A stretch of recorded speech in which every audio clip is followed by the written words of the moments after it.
Montego Bay, Jamaica, June 2023.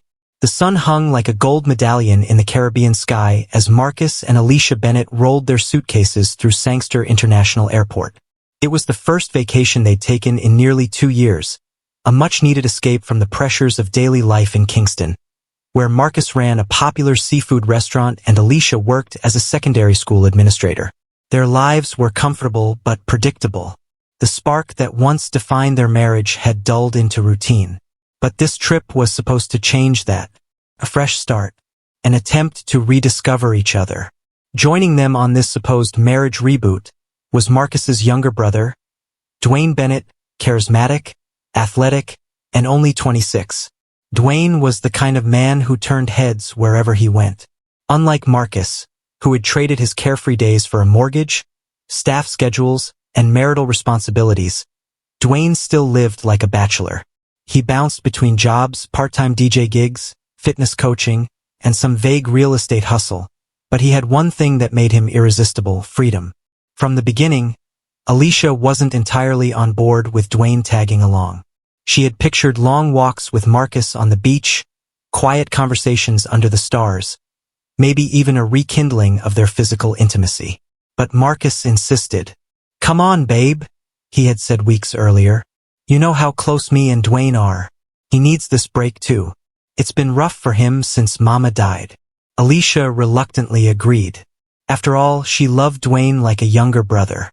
They had always gotten along, even joked about how similar their personalities were compared to Marcus's more serious nature. What harm could a few extra days with him around really cause? They arrived in Cancun, Mexico, staying at the all-inclusive Azul Cal Mar Resort, a 5-star fantasy complete with private beachfront cabanas, infinity pools, and couple spa packages, the kind of place where problems melted into the horizon. First, everything felt perfect. Mornings started with fresh mango juice and pancakes by the ocean. Afternoons were filled with snorkeling, sailing, and lounging under white canopies with cold cocktails. Nights brought live music, fire dancers, and moonlit dinners on wooden decks. But it wasn't long before the dynamics between the three began to shift. Marcus, always the hustler even on vacation, started getting caught up in casual conversations with other resort guests who were entrepreneurs or property investors. He'd disappear for hours, meeting people over drinks, discussing possible business ventures, just planting seeds, he told Alicia. Alicia, feeling increasingly alone, found herself spending more and more time with Dwayne.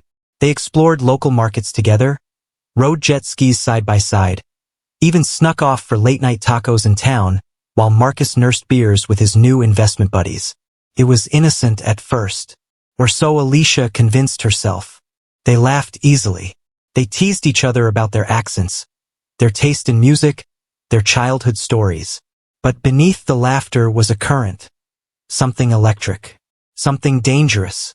On their 4th night, after Marcus passed out early from drinking too much rum punch, Alicia and Dwayne shared a bottle of red wine on the balcony of her suite. The view was breathtaking. So was the silence between them. Dwayne leaned back in the chair, eyes scanning the waves. "You ever wonder what life would be like if you made different choices?" he asked, casually but carefully. Alicia took a long sip of wine. "Sometimes. But then I remind myself why I made them." "Do you ever regret any?" he asked again, this time looking directly at her. Alicia didn't answer. She looked away toward the ocean. But Dwayne didn't need a response. The moment passed, but the seed had been planted. The next few days blurred together. Sun, drinks, music, more laughter. Marcus remained distracted. Dwayne remained attentive. And Alicia began to feel something she hadn't in years. Wanted. Still, nothing had happened yet. No lines had been crossed. But emotionally, Alicia was already walking a tightrope. On their 6th day, Dwayne booked a surprise spa day for both of them, just him and Alicia. He told her Marcus had okayed it, said he was going golfing with a few guys from the resort. Alicia believed him. She wanted to believe him. That evening, as the sky turned amber and the sea reflected the last rays of sunlight, Alicia stood alone on the beach, her feet buried in the cool sand, and whispered to herself, What are you doing? The truth was, she already knew. This vacation wasn't just a break from reality. It was the beginning of something far more destructive. Something that would tear through her family like a wildfire, leaving behind broken vows, shattered trust, and eventually, blood. The 7th day of the vacation began like the others, with blue skies, palm fronds swaying in the breeze, and the gentle sound of waves lapping at the resort's private beach. But beneath the surface of paradise, tension had begun to simmer, subtle but unmistakable. Alicia awoke early that morning, alone in the suite. Marcus had already left, a note scrawled on hotel stationery. Golfing with Eduardo and the fellas. Don't wait up. Dinner tonight.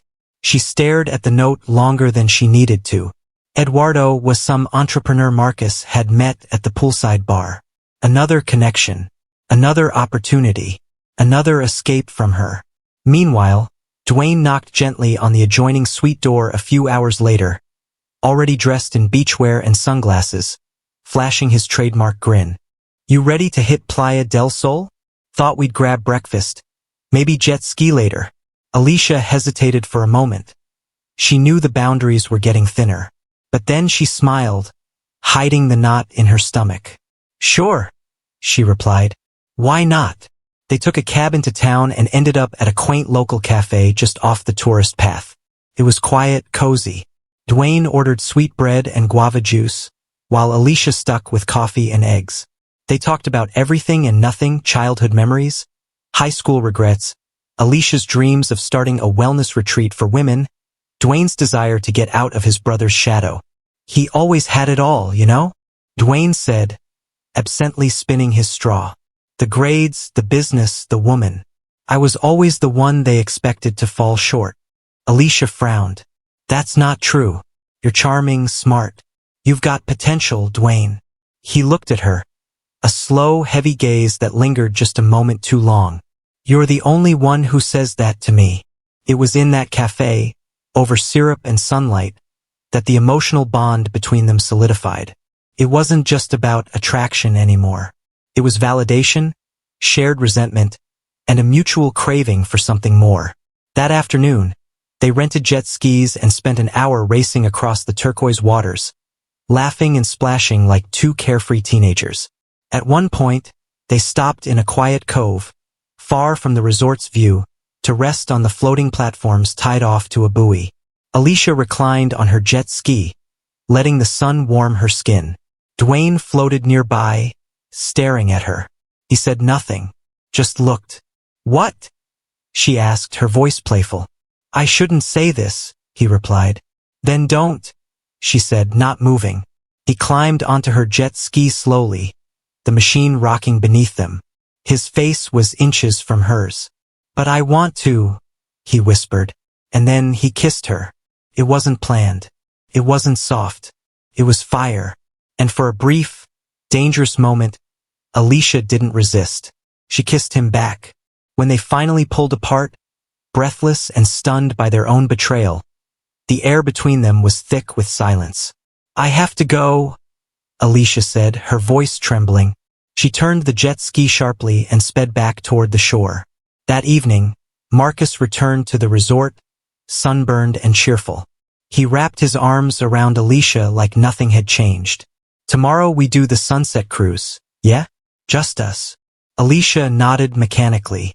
Sounds good. But inside, she was crumbling. Her mind raced with questions. Had anyone seen them? Did Dwayne feel the same guilt she did, or none at all? Could she pretend it didn't happen?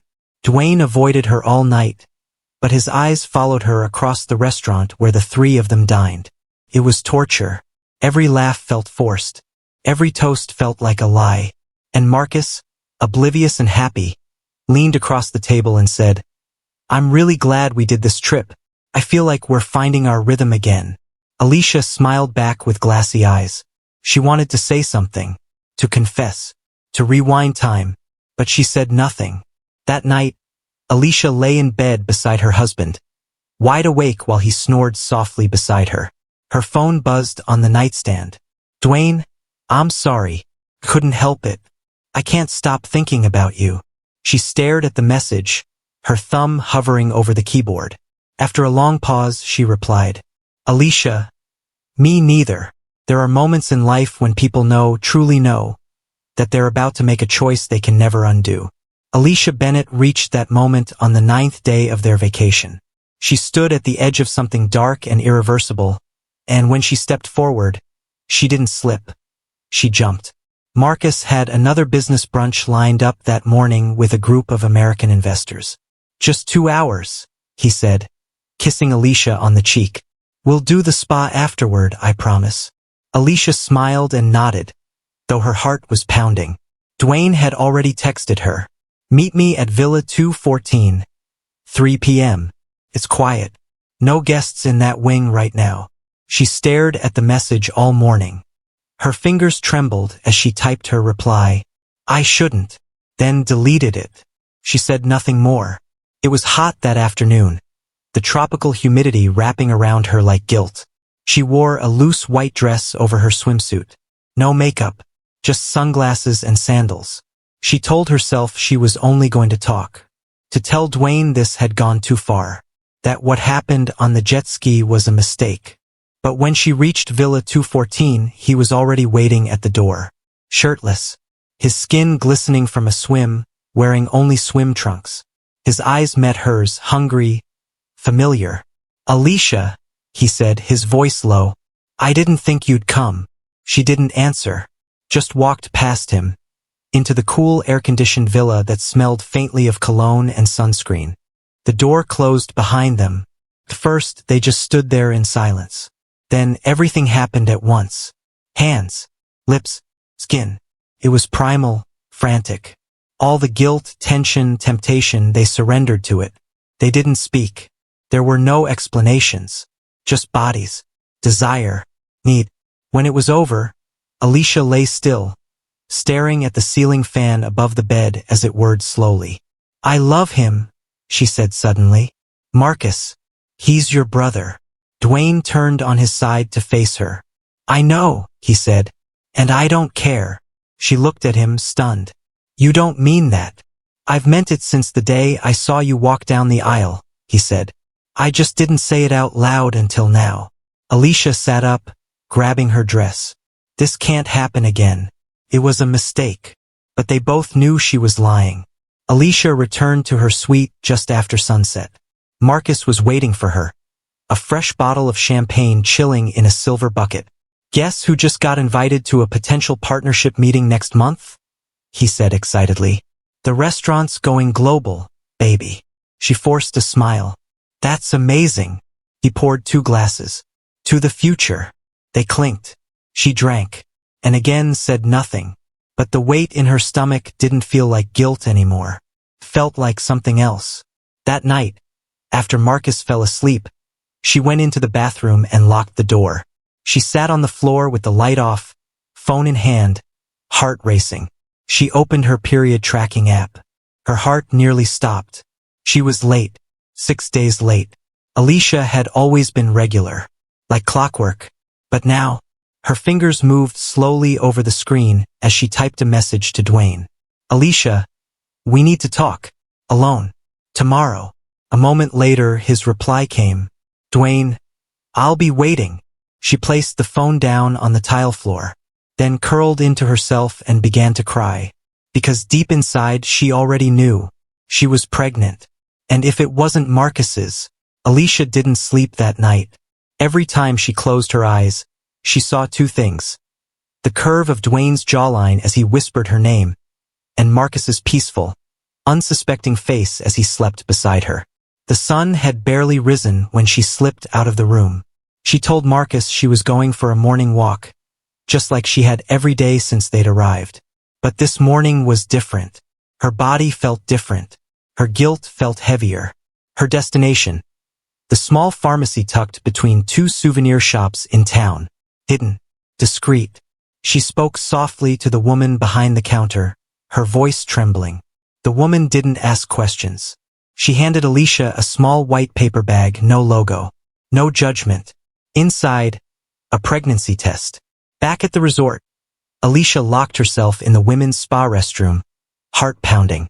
The place was quiet this early, just the distant sound of soft flute music and a bubbling hot tub. She opened the test with shaky hands. Read the instructions again. Waited the required 3 minutes. 3 of the longest minutes of her life. Then 2 pink lines. Faint, but unmistakable. She sank to the tiled floor, tears falling silently. This wasn't just a bad decision anymore. It was a reality. One she couldn't hide for long. And the most horrifying part? She had no idea who the father was. That afternoon, Dwayne met her by the edge of the beach, just past the volleyball court. He wore sunglasses and a hoodie despite the sun, trying not to attract attention. She wore her guilt like a second skin. "I'm pregnant," she said, skipping any preamble. He froze. "Yours?" She looked up at him, eyes blazing. "What do you think?" Dwayne sat on the sand, stunned. "Damn. I haven't told Marcus. I don't know if I can," she whispered, wrapping her arms around herself. "But he'll know eventually. The dates, the timing. He'll figure it out." Dwayne rubbed his hands over his face. "What do you want to do?" Alicia was silent. "I'll be there," he said softly. "Whatever happens, I'll take responsibility." She looked at him, startled. "You would?" He nodded slowly. "This is my baby too. I don't care what Marcus thinks." But she did. She cared more than she wanted to admit, because Marcus wasn't just her husband. He was the anchor of her life, the only man who had truly believed in her, supported her, lifted her out of poverty and helped build a life she never thought she deserved. If she lost him, she might lose everything. Later that evening, as the trio sat together at a live music show near the beach bar, Marcus looked different. His smile was tense. His eyes followed every glance exchanged between Alicia and Dwayne. Alicia tried to act normal, laughing at the musician's jokes, sipping her drink, avoiding Dwayne's gaze. But Marcus wasn't a fool. That night, as they walked back to their suite, Marcus broke the silence. "You two been spending a lot of time together lately." Alicia stopped walking. "What are you talking about?" "I'm talking about how my wife disappears with my brother for hours and comes back acting like nothing happened." Alicia swallowed hard. "You're imagining things." Marcus stepped closer. "Am I?" The air between them pulsed with tension. She shook her head and continued walking. "I'm going to bed." Marcus watched her go, his jaw tight. In his heart, a seed of suspicion had been planted. It would soon grow into rage. Storms in the Caribbean don't always arrive with thunder. Sometimes they creep in quietly, clouds thickening like suspicion, winds shifting like trust turning to doubt. By the 11th day of the trip, the tension between Marcus, Alicia, and Dwayne had grown unbearable. What had begun as subtle glances and whispered texts now pulsed like an open wound. Marcus wasn't just guessing anymore. He knew something was wrong. He just didn't know how wrong. That morning, Marcus sat alone at breakfast, stabbing his fork through a papaya slice while watching Alicia across the patio. She was talking softly to a hotel staff member, barely making eye contact with him. Dwayne was nowhere in sight. Marcus's mind played back everything. The missed dinners, the lies, the awkward silences. His instinct screamed, his pride roared, and a single venomous thought rose to the surface. "She's sleeping with my brother." He finished his coffee and stood, the chair legs scraping against the tile with a screech that made Alicia look up. Their eyes met for only a second, enough for her to feel the heat of his stare. He walked away without a word. That afternoon, Marcus confronted Dwayne. He found him near the pool, lounging with a coconut drink in hand, chatting up a pair of tourists.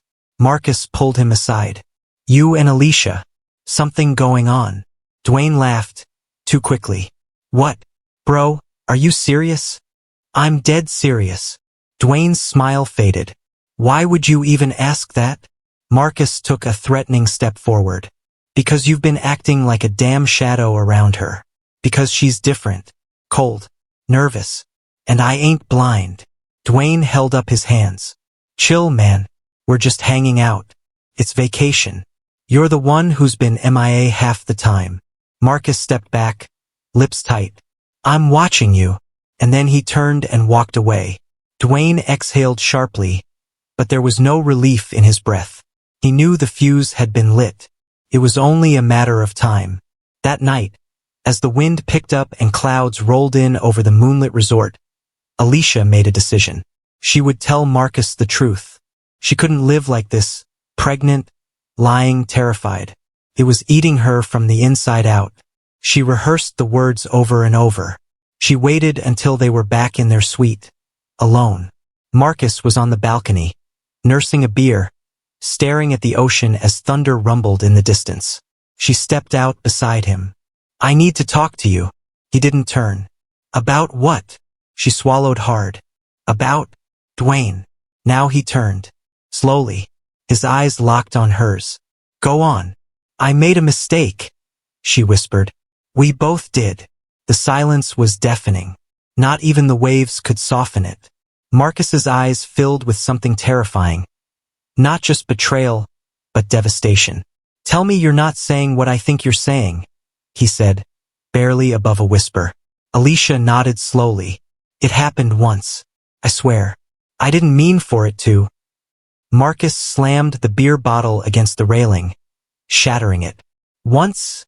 he growled. "My own brother. While I was sleeping in the next room. I didn't plan it, Marcus, please.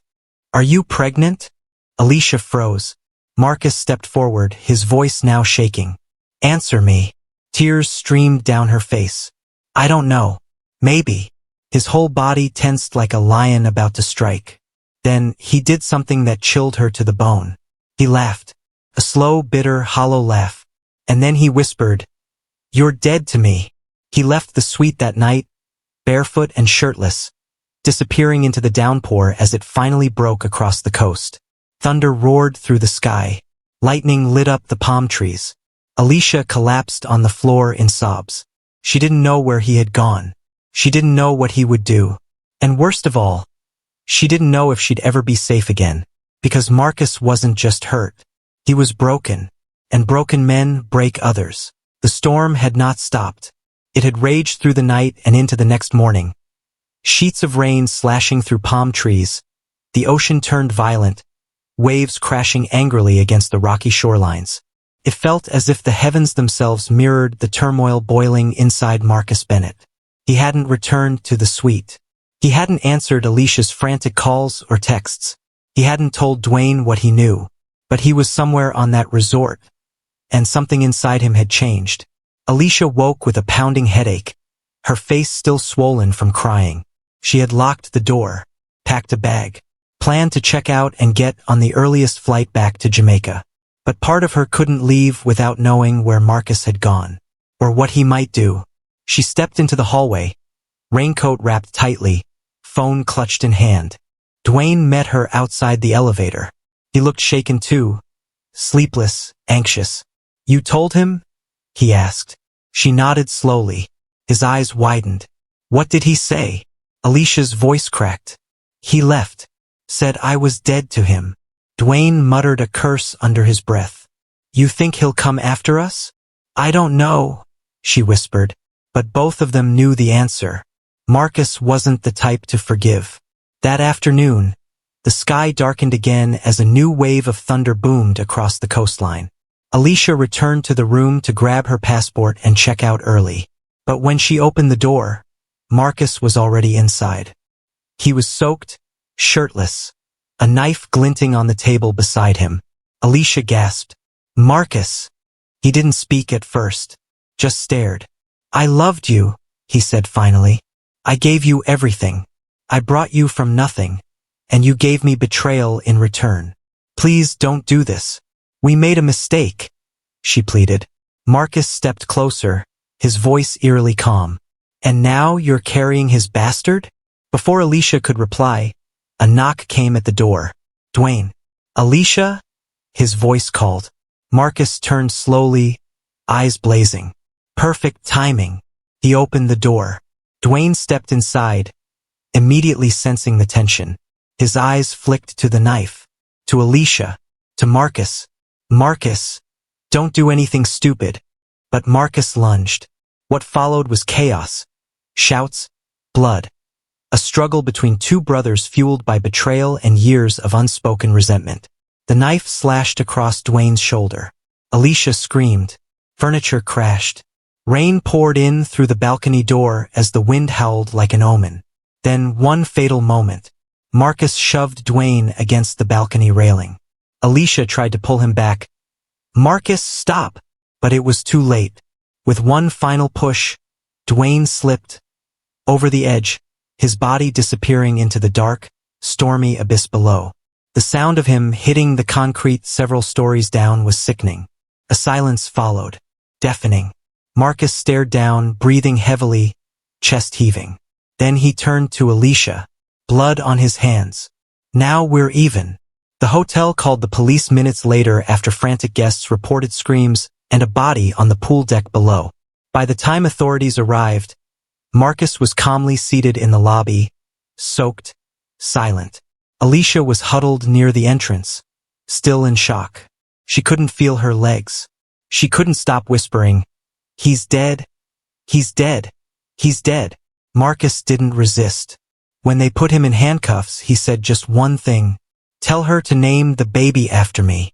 The officers exchanged glances. Alicia stared at him, shaking her head slowly, tears pouring again. He smiled faintly. "After all, I gave her everything." Kingston, Jamaica, 6 months later. The courtroom was packed. Marcus Bennett sat stiffly in the defendant's chair, hands clasped, eyes dull. His once confident posture was gone, replaced by a man hollowed out by rage, regret, and tragedy. Alicia sat in the front row, cradling her swollen belly. Her due date was weeks away. She hadn't seen Marcus since the night Dwayne died. The judge called for silence. Marcus stood. "I killed my brother," he said, voice low, "because he destroyed my family, and because I let him." Gasps echoed across the room. He looked at Alicia just once. "I'm sorry," he added, "but I'm not sorry for loving you." The jury deliberated for only 2 hours. Marcus was found guilty of manslaughter, not murder, after the defense argued it was a crime of passion. Sentence: 15 years. No parole for the first 10. Alicia gave birth to a baby boy weeks later. She named him Damarcus, a name combining both brothers. Some say it was a gesture of peace. Others called it a cruel reminder.